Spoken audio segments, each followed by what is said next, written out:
Just a nurse. That's what they called her in the hallways, in the break room, in the glances that slid past her like water. Sarah Chen moved through Sacred Heart's ICU with the deliberate grace of someone who'd learned to become invisible, her night shift badge clipped to scrubs that had faded to the color of old concrete from 17 years of fluorescent lighting. The ICU hummed its familiar song, ventilators wheezed their mechanical rhythm, monitors beeped in arrhythmic patterns, and the smell of antiseptic cut sharp through the recycled air like a surgical instrument through skin. 2:19 a.m. on a Tuesday in Denver. The worst hour. The hour when patients crashed, when the night shift thinned to a skeleton crew, when nobody important was around to notice anything at all. She preferred it that way. Sarah's hands trembled as she prepared the medication cart for her 4 a.m. rounds, but the trembling wasn't fear. It was restraint. The kind of trembling that comes from holding something back, from knowing exactly what your hands could do if you ever let them. She wore a faded unit patch sewn inside her jacket lining, a ritual she performed 3 times per shift, touching it through the fabric when the helicopter sounds got too close, when the fluorescent lights started humming in frequencies that felt like Tikrit, when the nightmares tried to surface in the sterile quiet of the hallway. In her locker, she kept the patch in a sealed envelope, taking it out during her 8 p.m. break, pressing her thumb against the embroidered insignia, then returning it to darkness. Nobody asked about it. Nobody asked about her. That was the arrangement she'd made with herself 20 years ago. She would save lives in the shadows, ask nothing in return, and never speak the name of the woman she used to be.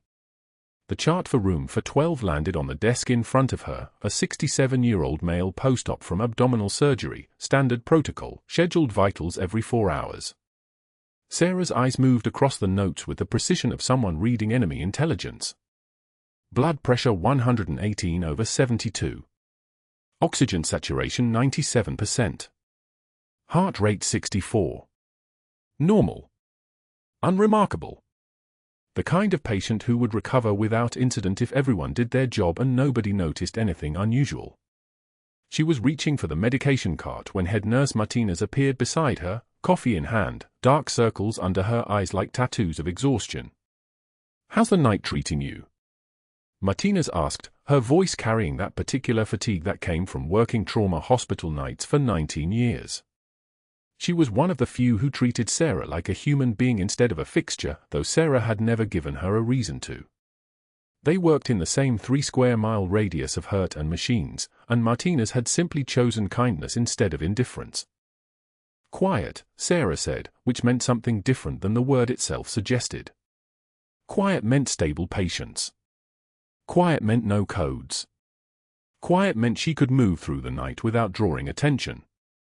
"That won't last," Martinez said, sipping her coffee. "Incoming trauma from I-25. ETA 12 minutes. Car versus truck, head-on collision. They're already calling in extra surgeons." Sarah nodded once. She knew the rhythm of trauma incoming, the way the ICU would transform from a place of maintenance into a place of war, the way the hospital would suddenly activate its hidden infrastructure, the way surgeons would pour in from bed at 3 a.m., cough-sick and annoyed but ready. She'd seen it 847 times in 17 years, more or less. She could count, though she pretended not to. "You'll want to get bed for prepped," Sarah said. "Empty right now. Good ventilator. New monitor." Martinez looked at her with that expression of faint surprise she got every time Sarah anticipated something before the system told her to. Yeah, we will. You picking up extra shifts?" "If needed," Sarah said, which Martinez understood meant yes. Sarah always picked up extra shifts. She had nowhere else to be, no family to call back in Sacramento, no apartment to return to except the studio in Capitol Hill where she slept 6 hours and waited for the night shift to begin again. The war hadn't ended for her when she left Tikrit. It had just moved indoors, to fluorescent hallways, to the space between heartbeats, to the moments when a patient's pupils dilated and you had maybe 90 seconds to correct the problem or watch them die. She'd gotten good at those 90 seconds. The medication cart was fully loaded now, dopamine, norepinephrine, rocuronium, midazolam, all the drugs that kept people alive when their bodies tried to quit. Sarah pushed it toward the patient rooms, her movements economical, precise, the kind of efficiency that came from muscle memory so deep it was nearly involuntary. Room for 08. Room for 10. Room for 12, where the 67-year-old's vitals were unchanged except his oxygen had crept to 94% and his heart rate had ticked up to 71. Normal drift. Normal recovery.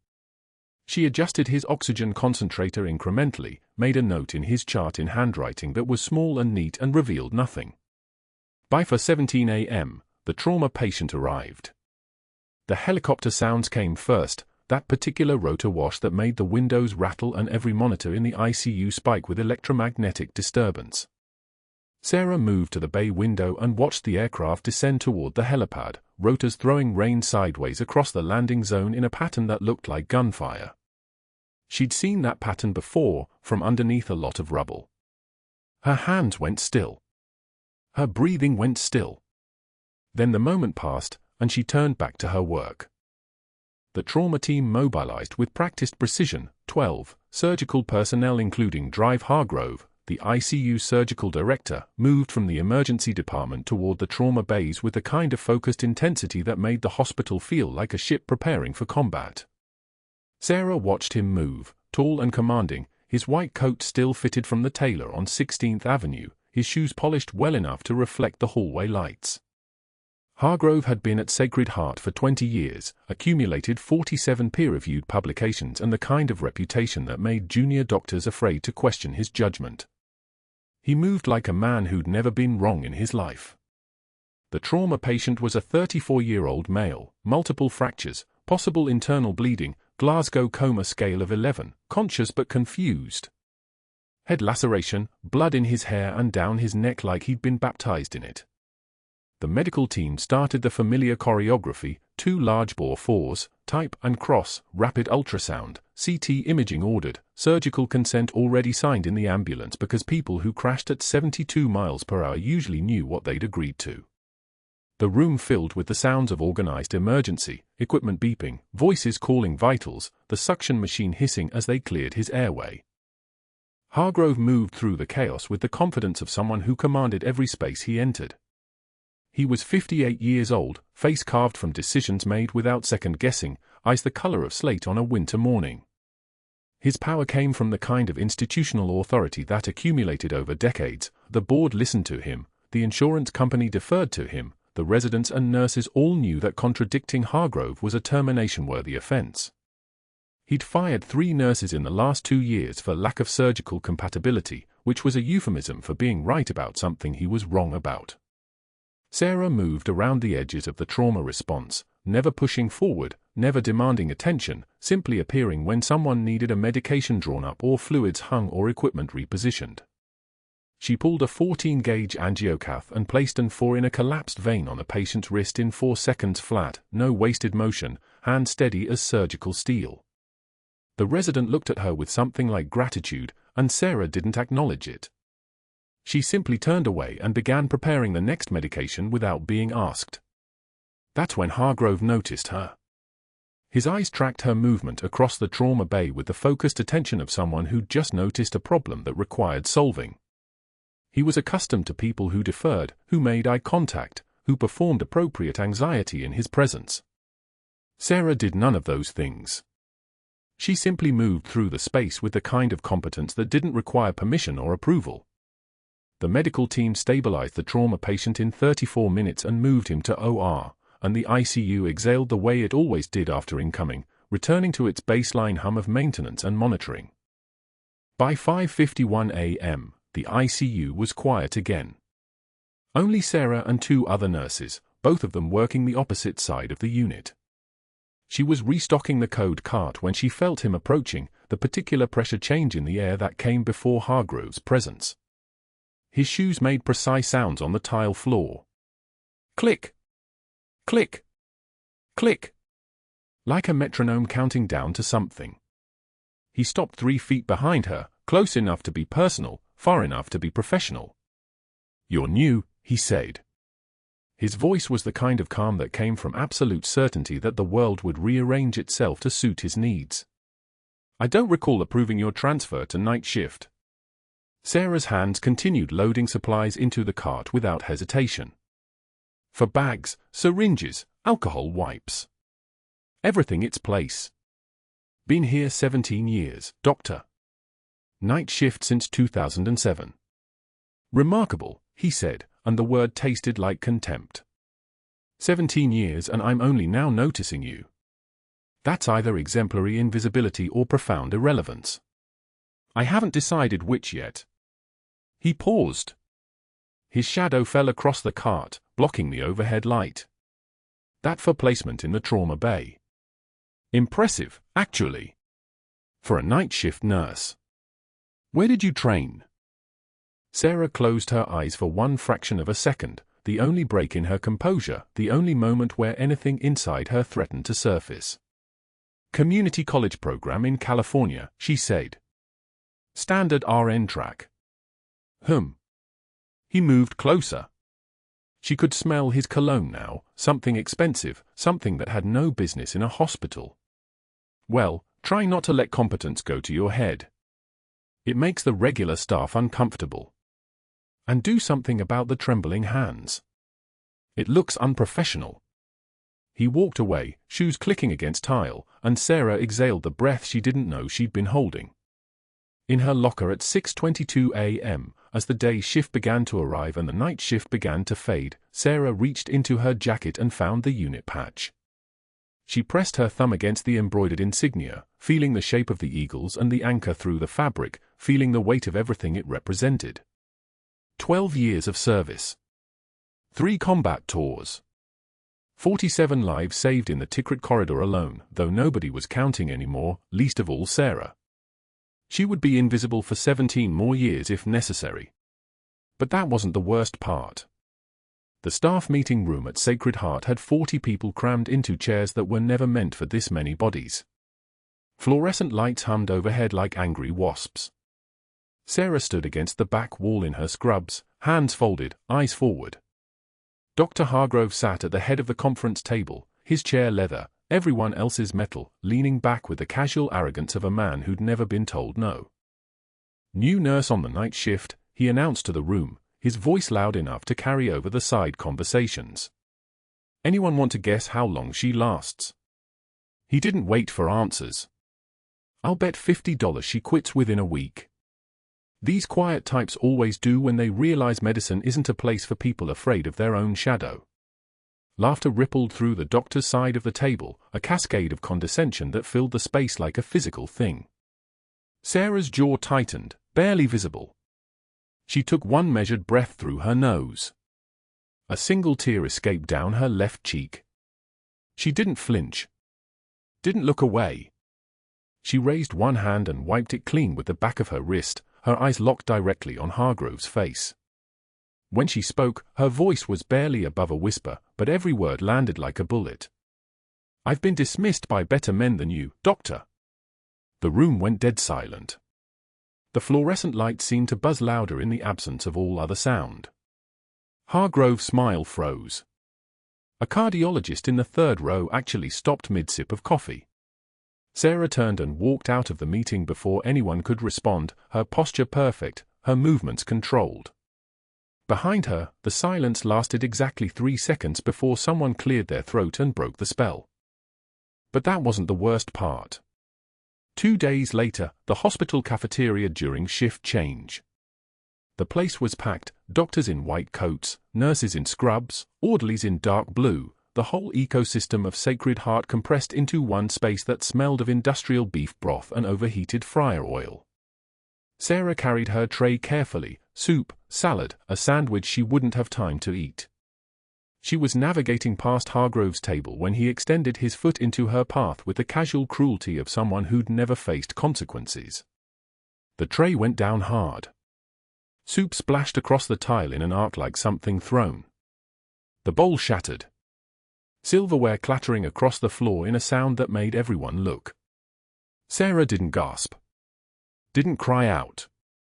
She simply stood there for 1 second, looking at the wreckage, then knelt without a word and began collecting the pieces. Her hands were steady. Hands that had held together people whose bodies had been shattered far worse than a soup bowl.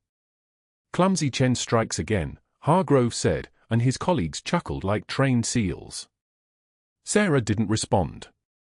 She gathered each piece of ceramic, each scrap of napkin, moving with methodical precision. Hargrove towered over her as she worked, his shadow blocking the fluorescent light. "Maybe you'd be better suited to housekeeping, sweetheart." One measured breath. One tear, wiped clean with the back of her hand before standing. She held the tray fragments carefully, her eyes meeting his. "I've cleaned up worse messes than this, Doctor." Some of them wore uniforms. His smile faltered. Just for a second. Just long enough that Sarah knew her words had found their mark.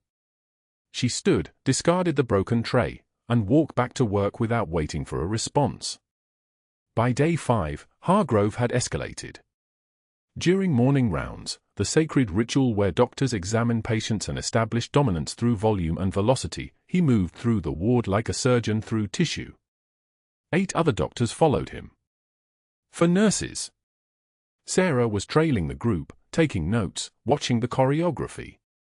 A patient in room for 12 had developed an infection. Hargrove ordered antibiotics.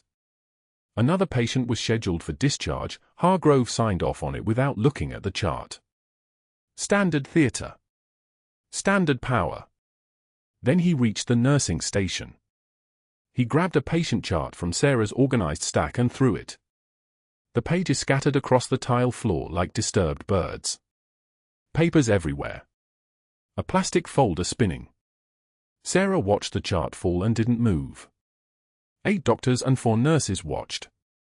Hargrove stood there, waiting for her reaction like a shark waiting for blood in the water. "Pick that up, sweetheart.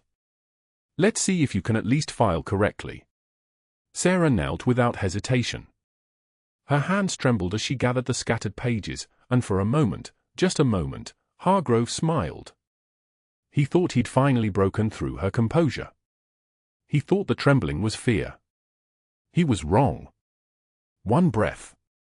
One tear escaped as she collected the last sheet, and she wiped it away.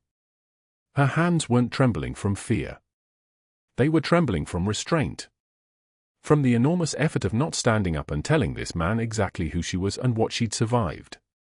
She reorganized the chart with meticulous care, sorted every page, aligned every corner, made sure the tab was perfectly positioned, and stood.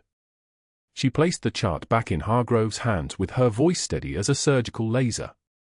"Filed alphabetically by your failures, Doctor. It's a thick section."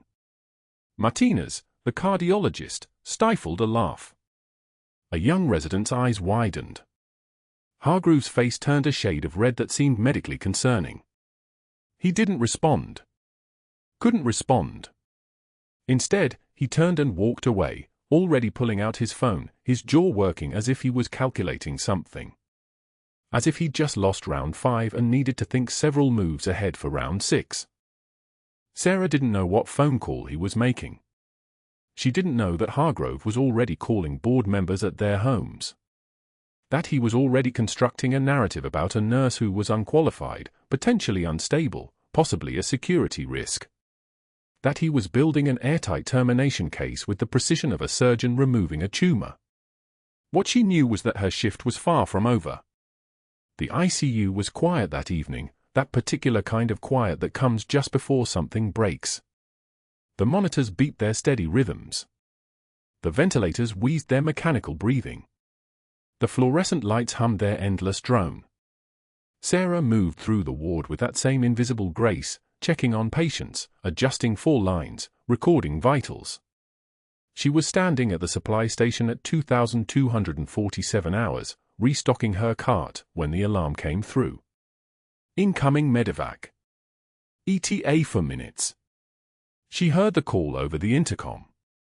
Heard the sirens in the distance, still faint, still approaching. Heard the hustle and bustle that erupted through Sacred Heart as people moved into crisis positions. Trauma had a smell, a particular combination of adrenaline and diesel fuel, and the metallic taste of urgency that Sarah recognized from muscle memory. Her body knew this.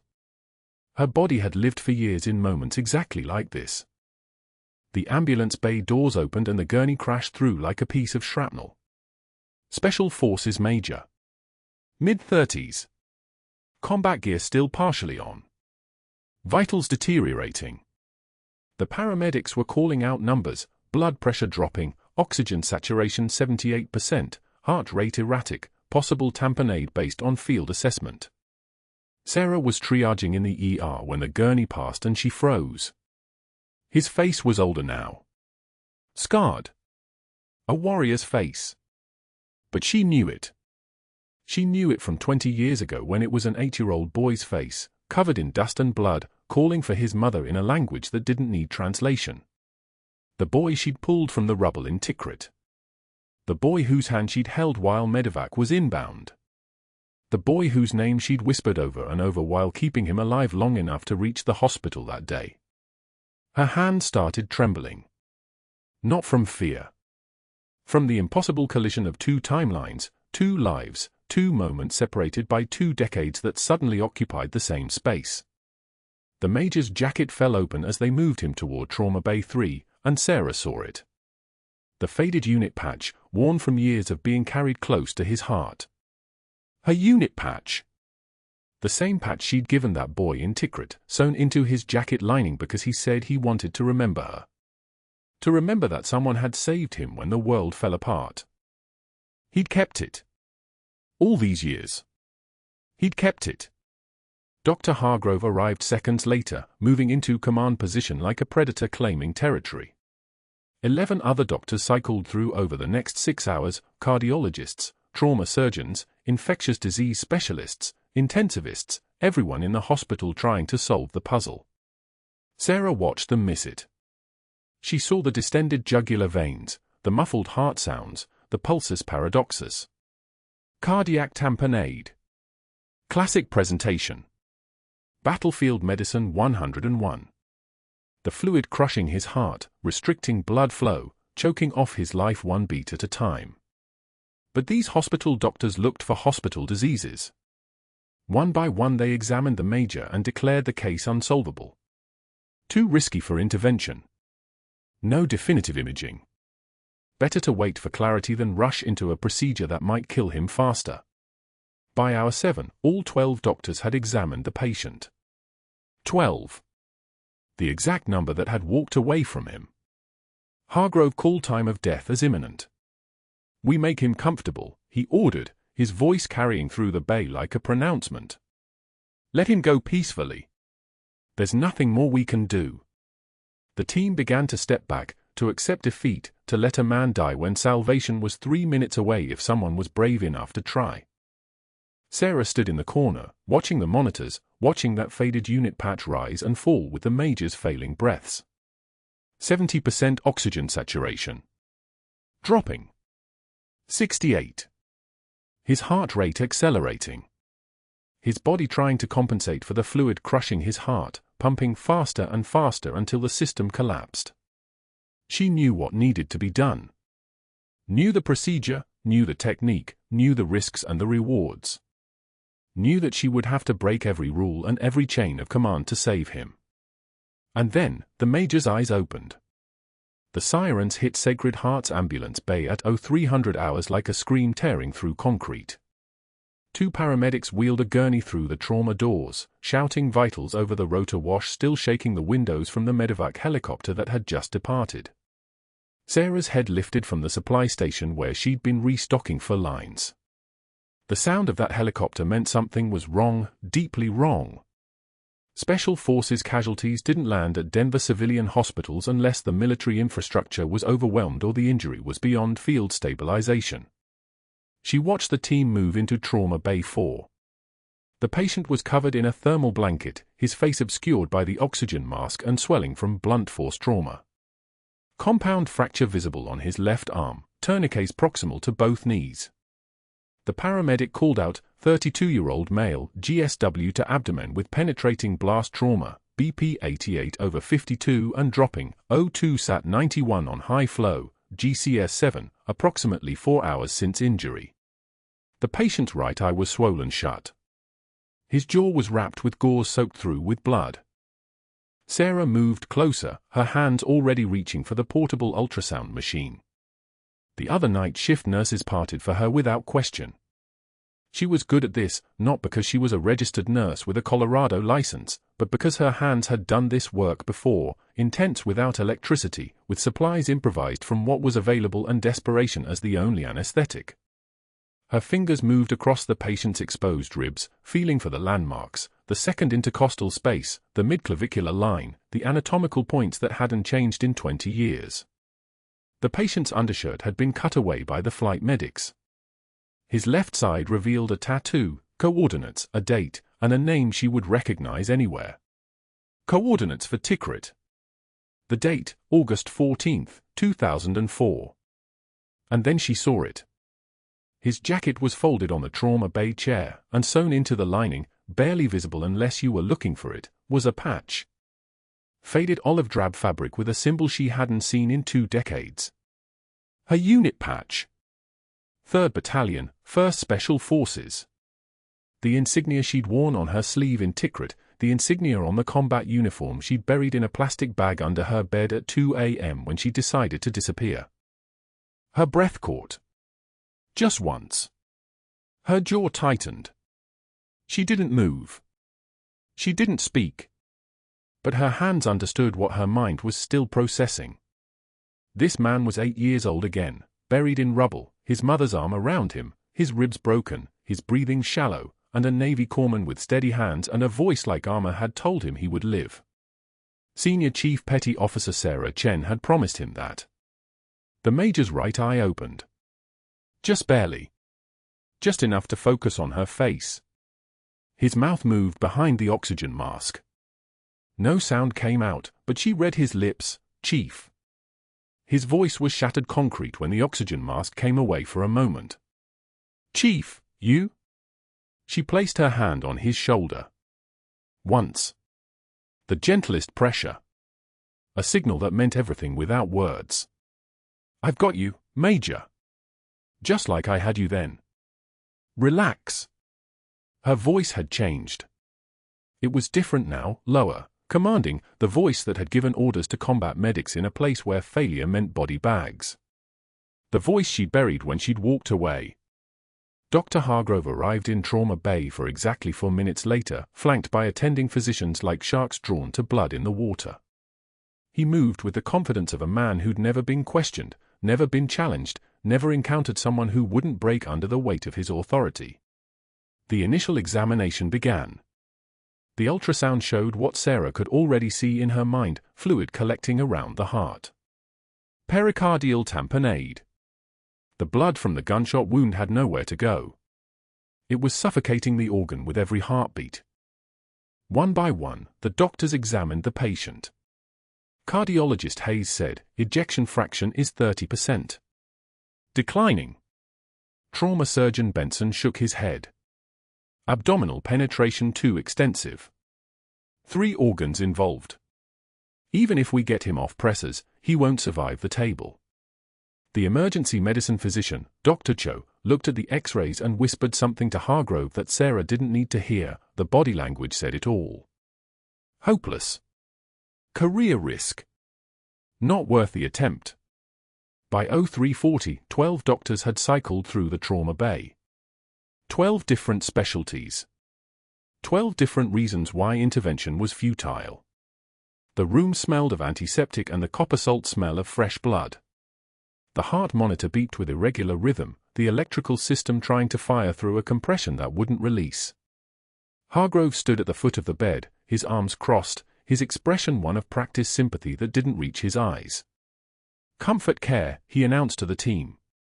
We make him comfortable. His family should be contacted. This is hospice now, not trauma. He turned to the attending nurses. Discontinue the pressors. Morphine drip. Let him pass peacefully. The other nurses began nodding. The machines would be turned down. The focus would shift from saving to surrendering. Sarah felt the moment like a physical thing, the weight of 12 educated men deciding that this particular life wasn't worth the risk to their reputations, their licensing, their standing in the hospital hierarchy. She looked at the Major. His eye was on her. He was trying to tell her something, trying to form words behind the pain and the fear and the suffocation of his own blood pooling where his heart should have room to move. Hargrove noticed her looking at the patient instead of beginning the comfort care protocol. "Nurse Chen, I trust you understand the plan. We keep him comfortable. That's all we can do." His tone was the tone of a man explaining something simple to someone simple. The tone that had become his language with her, the language of dismissal. Sarah was quiet for exactly 3 seconds. Then she turned to the ultrasound monitor and reviewed the image herself. The fluid pocket was defined. 2.3 liters. Massive. Fatal. And entirely treatable if someone was willing to push a needle through the sternum, angle it toward the left shoulder, aspirate the fluid, and give that heart room to beat again. Pericardiocentesis. 20 minutes. No incision. No blood bank. No surgery. Just hands that remembered how.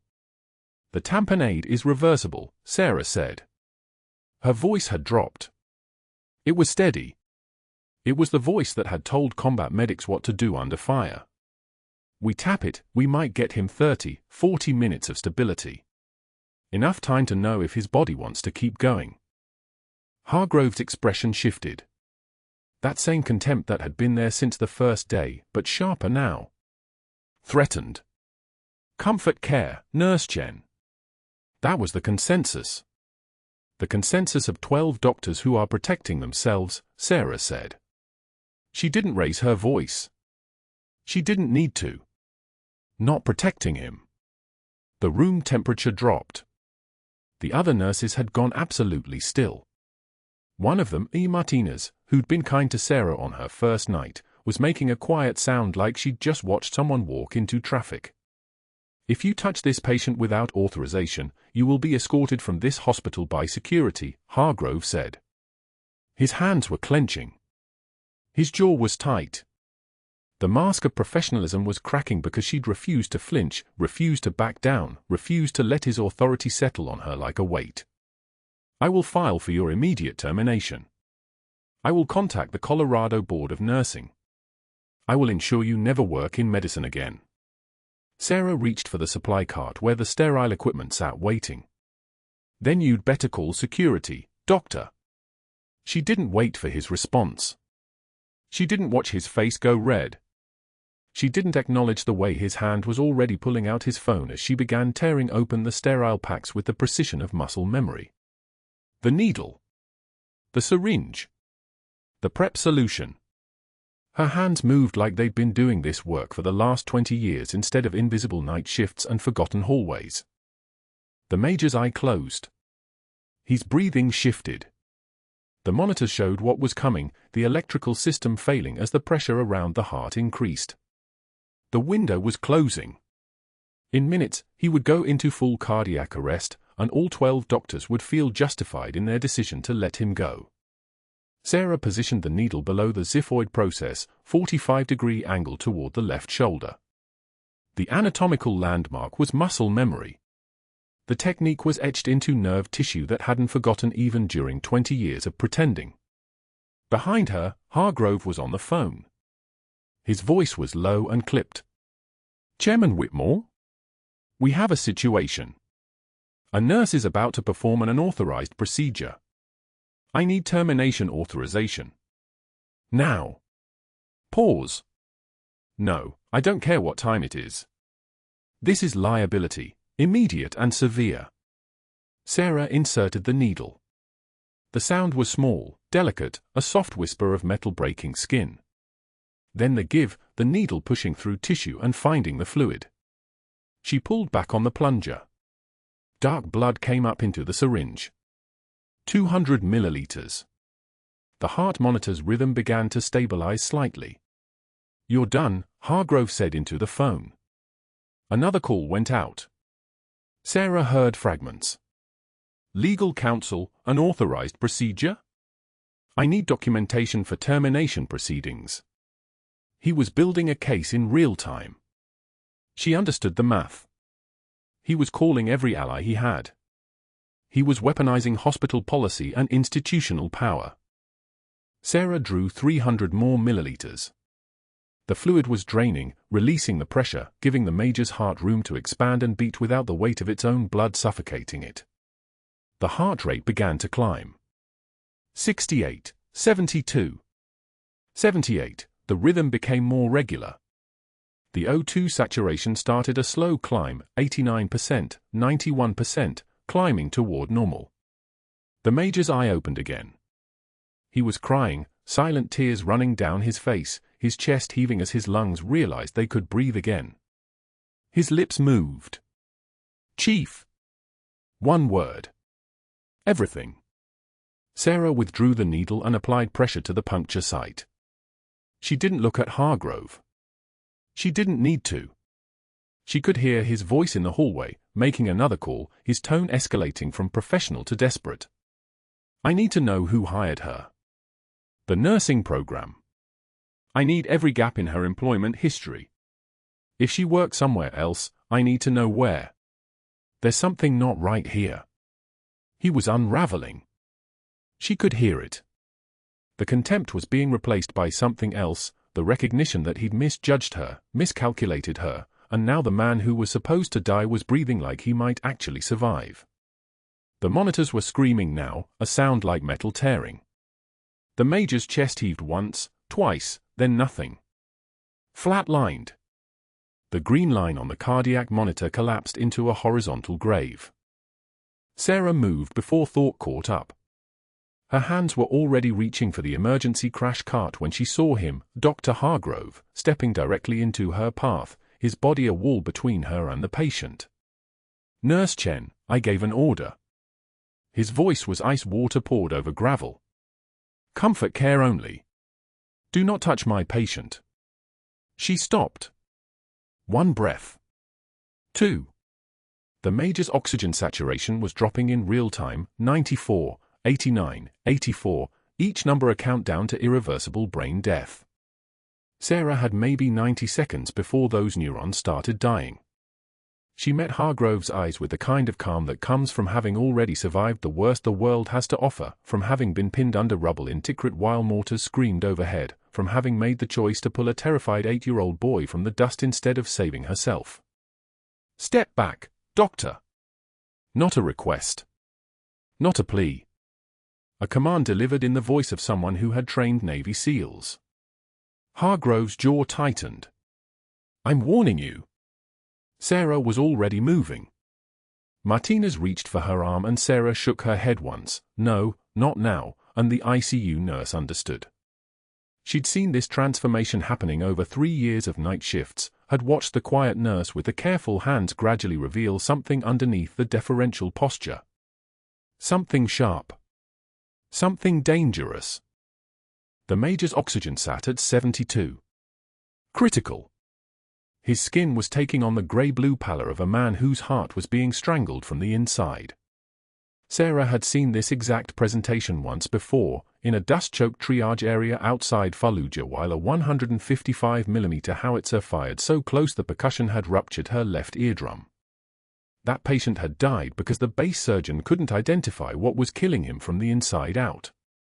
Sarah had spent 20 years making sure she never missed it again. Cardiac tamponade. The Major's pericardium, the fluid-filled sac surrounding his heart, had filled with blood, pressing inward like a fist slowly closing around a terrified animal. Every heartbeat was working against that pressure. Every breath was a diminishing return. The standard protocol was aggressive fluid resuscitation while rushing to the OR for open surgical drainage. But the Major was coding. There was no time for the OR. There was no time for permission. There was only muscle memory. Sarah's hands moved on their own, pulling the emergency pericardiocentesis kit from the crash cart. Her fingers found the 18-gauge needle with the efficiency of someone who had done this in conditions infinitely worse, by candlelight in a forward operating base while rounds snapped overhead, by moonlight with only a dead radioman's dying light as illumination, with shaking hands that had somehow remained steady because the alternative was letting someone die. The needle gleamed under the fluorescent lights, silver and thin and promising. "What are you doing?" Hargrove's voice had shifted. No longer authoritative. Approaching panic. Sarah didn't answer. Answers were for people who had time to explain themselves. She prepped the Major's chest with chlorhexidine, the antiseptic smell sharp as cut grass. Found the landmarks, the angle of Louis, the fourth intercostal space, the trajectory to the pericardium. She'd memorized this anatomy so thoroughly it lived in her muscle memory now, encoded in her nervous system the way some people remembered their mother's voice. The needle advanced through skin, through subcutaneous tissue, through the thin muscular wall of the chest. She could feel the resistance giving way gradually, like pushing through layers of fabric. The Major's oxygen was at 64 now. His heart rate had dropped to 34, a rate so slow it barely counted as a rhythm at all. Then, all the give. The subtle shift that meant she'd entered the pericardial sac. Dark blood filled the syringe immediately. Not bright arterial red. This was venous blood, backed up and pooling, the liquid weight of drowning from the inside out. 60 milliliters. Sarah's thumb eased back on the plunger, withdrawing, and already she could feel the immediate change in pressure around the Major's heart, the fist opening, oxygen flowing, the organ having room to beat again. 80 milliliters. The syringe was nearly full now. Blood continued to flow as she withdrew it, and with each milliliter came a barely perceptible loosening, like watching a person emerge from underwater.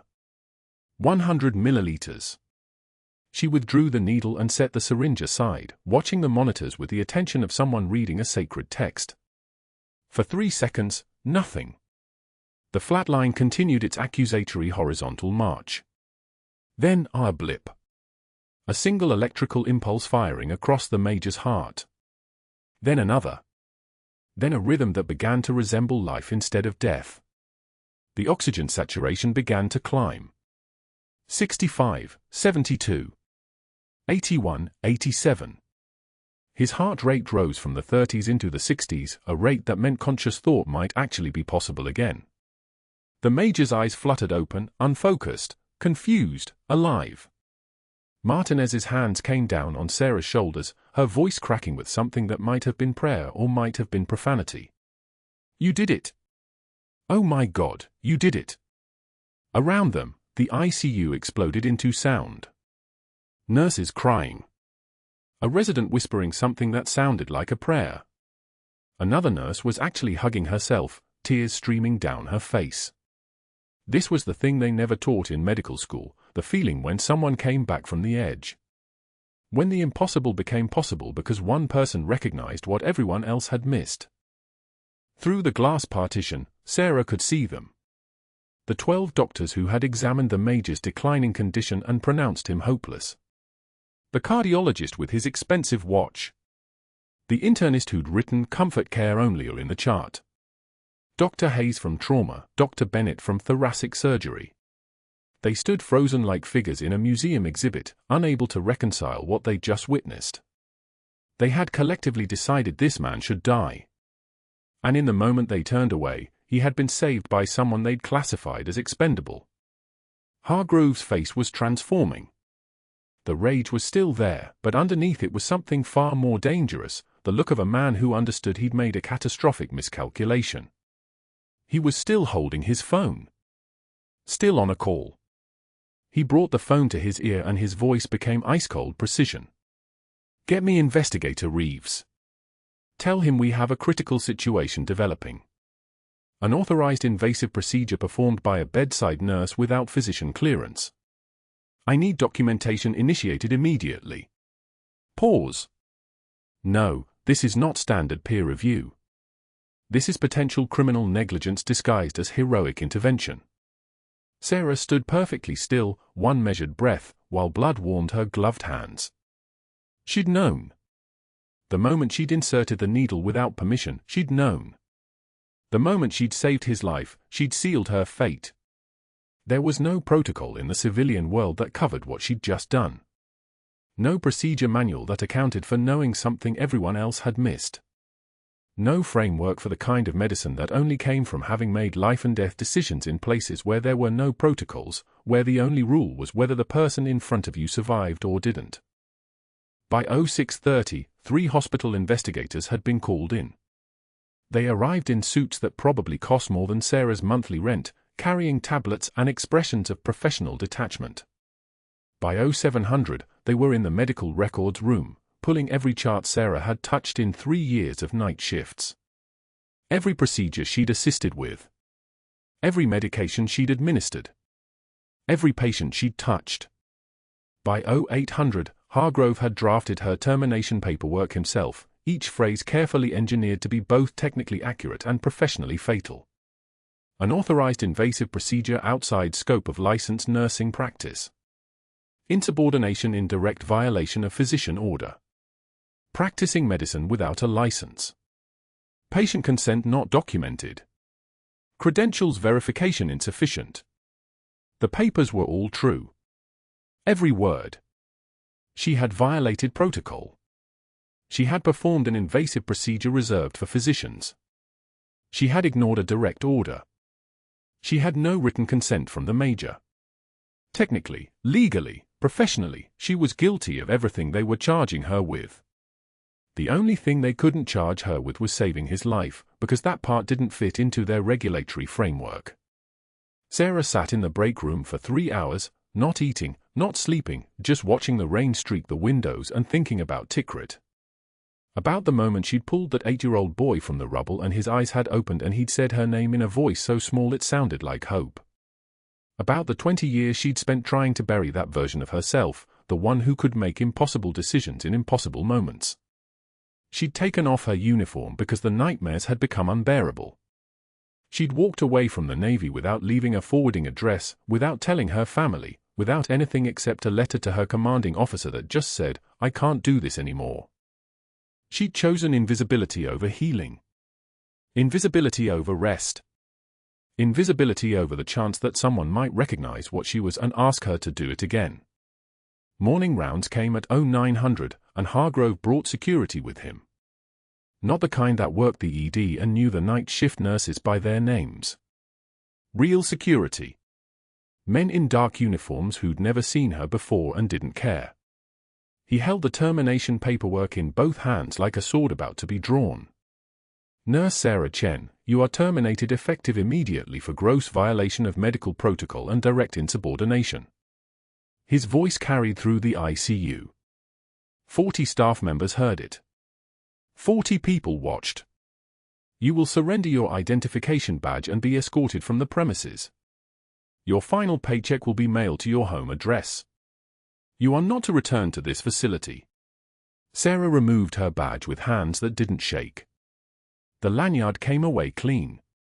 She held it for a moment, 3 years of night shifts, 3 years of making herself smaller and quieter and less, compressed into a plastic rectangle.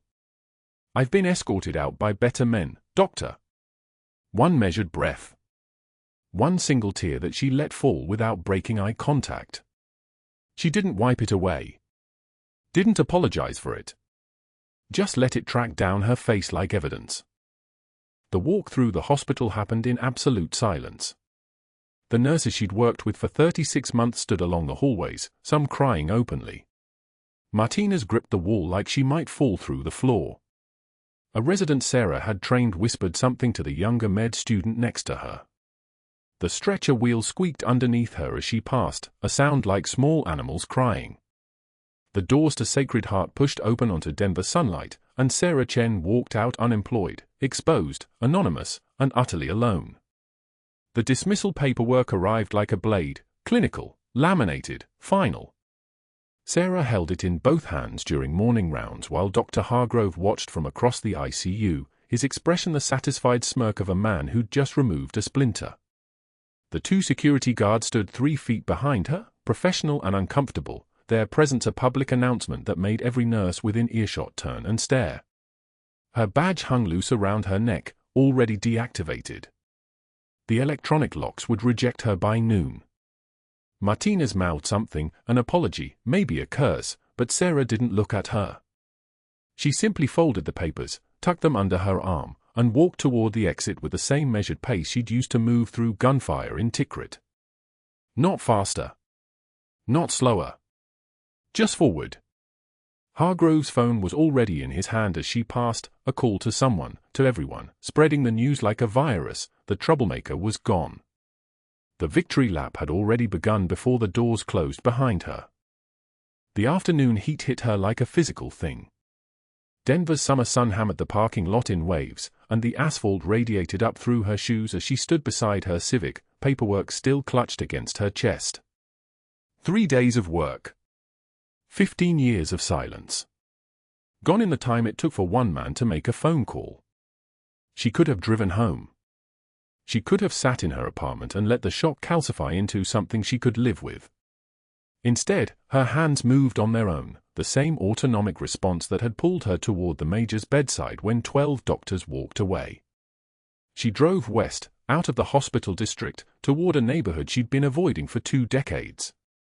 The Denver VA occupied a sprawling complex of red brick buildings and careful landscaping, all designed to feel less institutional than it was. Sarah parked in the visitor lot and sat with the engine off, listening to the metal tick as it cooled. The waiting room smelled like strong coffee and stronger regret. Vietnam-era posters about benefits hung beside newer notices about suicide prevention hotlines. Sarah signed in at the desk with a pen that didn't work quite right, her signature coming out fractured and small, not like her name at all. She took a number and sat in a plastic chair that had supported 10,000 broken veterans before her. The man next to her had a prosthetic left arm, the socket creaking slightly each time he shifted his weight. Across the room, a younger guy stared at his phone with eyes that hadn't focused on anything real in months. Sarah recognized that expression. She wore it in the mirror some mornings. They were here because the noise in their heads had become unbearable. She was here because she'd finally admitted it too. The irony was geological in its depth. These men and women around her, some she'd commanded, though they wouldn't recognize her now, had followed her through ambushes and IED craters and moments when the sky itself seemed to burn. She'd stood in front of them and said, "Hold this position. Save that civilian. Move forward." They'd done it. Now they sat in a hospital waiting room seeking help for the ghosts that followed them home, and the woman who'd sent them into the fight sat beside them, equally broken, equally invisible. A young female officer in utilities looked up from her phone, and Sarah's chest seized for a moment, but no, the eyes were wrong. Different tour, different war. Sarah pulled her gaze back down to her own lap where her hands sat like wounded animals. They had stopped shaking somewhere around mile 4 of the drive. Now they just felt hollow. The nurse called a name. Not hers. Not yet. Sarah had an intake appointment, paperwork to fill out, boxes to check about intrusive thoughts and hypervigilance and whether she'd considered harming herself. She would check most of them. There was a prescription pad somewhere in this building with her name on it, waiting. She'd been unemployed for 8 hours and already she was becoming just another patient, just another number. There was a strange comfort in that. No one here knew she was Senior Chief Petty Officer Sarah Chen. No one here knew she'd saved 47 lives in Tikrit. No one here cared about her credentials or her protocols or her dangerous competence. She could just sit and wait and be broken like everyone else.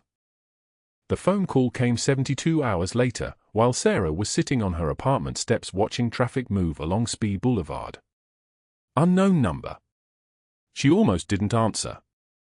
But something, muscle memory, maybe, or the ghost of command instinct, made her pick up. The voice that came through was clipped, professional, and carried the specific authority of someone used to being obeyed immediately. Is this Sarah Chen? Not the name she'd been using at Sacred Heart. Not the timid identity she'd built over 15 years of invisibility. Her actual name. Sarah's throat tightened. Speaking. The silence that followed lasted exactly 1.3 seconds. Then, "We're at Sacred Heart. The Major is asking for you. We'll be outside your apartment in 7 minutes." The line went dead. Sarah stood up slowly, her hands already moving toward the door, toward her keys, toward something she couldn't name but recognized instantly as destiny finally running out of patience.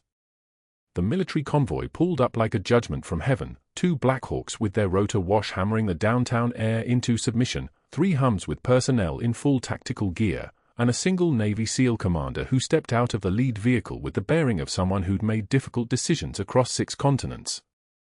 His call sign was Breaker, and his reputation preceded him like a shockwave. Graduated top of his SEAL class 22 years ago, logged 847 combat operations, never lost a team member, and had the kind of quiet authority that made congressmen nervous.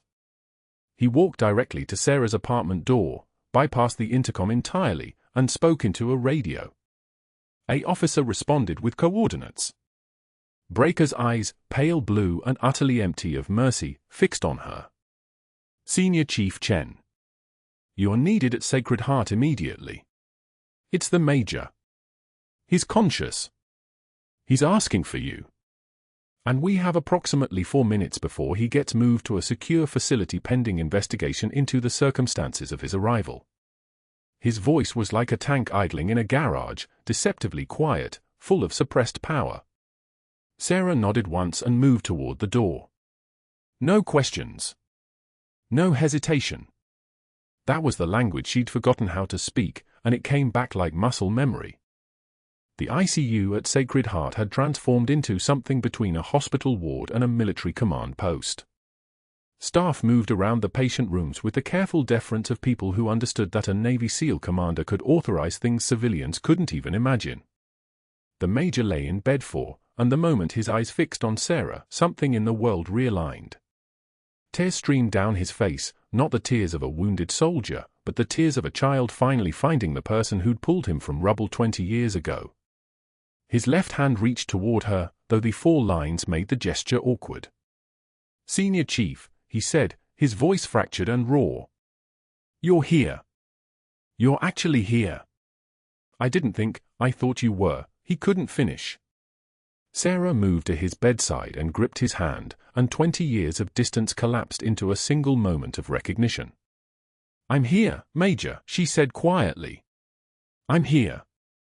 The head nurse, an older woman named Patricia who'd worked Sacred Heart for 38 years, was reading Sarah's military file with trembling hands. The file itself had arrived in Breaker's briefcase, marked classified and stamped with seals that meant someone very high up had authorized its release. Patricia's eyes moved line by line through 17 years of deployment records, 47 documented combat saves, 3 Purple Heart nominations, citations for extraordinary bravery in Tikrit that Patricia could barely comprehend. She whispered something, an apology, maybe a prayer, and looked at Sarah with eyes that suddenly saw something entirely different than the timid night shift nurse who'd been humiliated in cafeterias and dismissed in staff meetings. She set the file down carefully, as if it might detonate. It essentially had. Breaker's voice carried through the ICU like a trumpet call, every syllable enunciated with the precision of someone giving testimony before Congress. Senior Chief Petty Officer Sarah Chen. Service record indicates Bronze Star for Valor. Silver Star for heroism under fire. He paused. Every staff member in the ward had stopped moving. 2 Purple Hearts for wounds sustained in combat. And, he continued, opening the file to a specific page, 1 Navy Cross. 47 documented combat saves, including emergency medical intervention that preserved the life of civilian casualties under hostile fire. He looked directly at Sarah.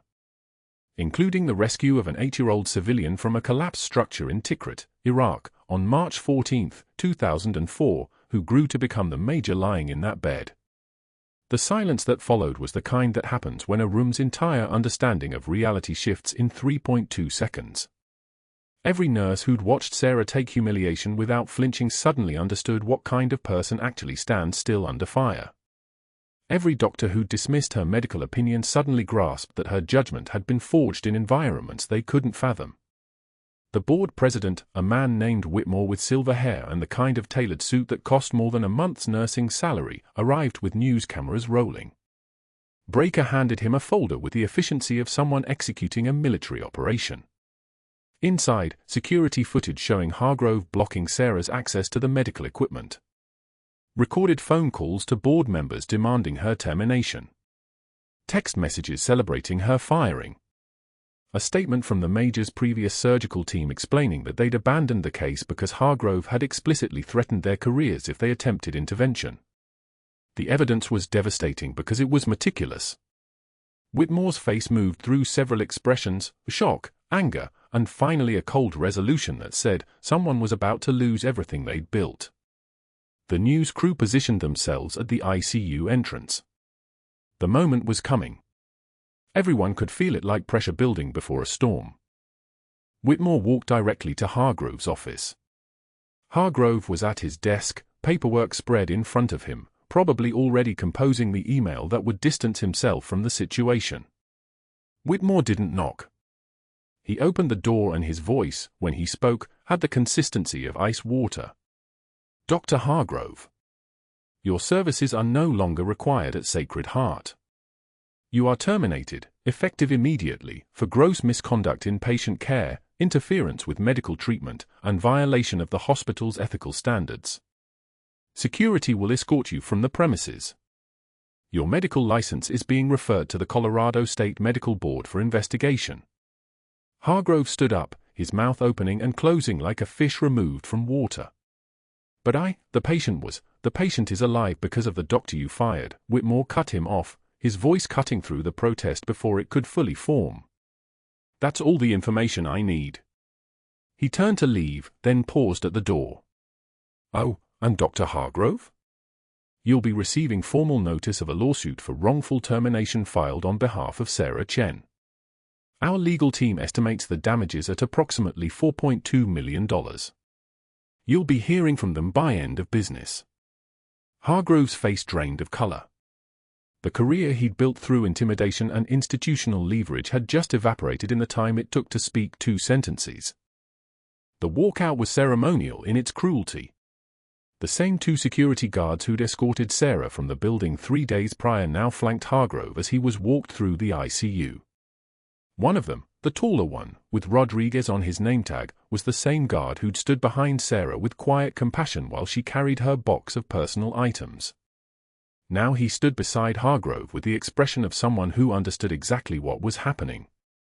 The nurses at the station, Martinez, Lynn, Jackson, the core of Sarah's night shift family, turned their backs in unison. Not dramatically. Not with ceremony. Just a simple, deliberate turning away that communicated more than words could have.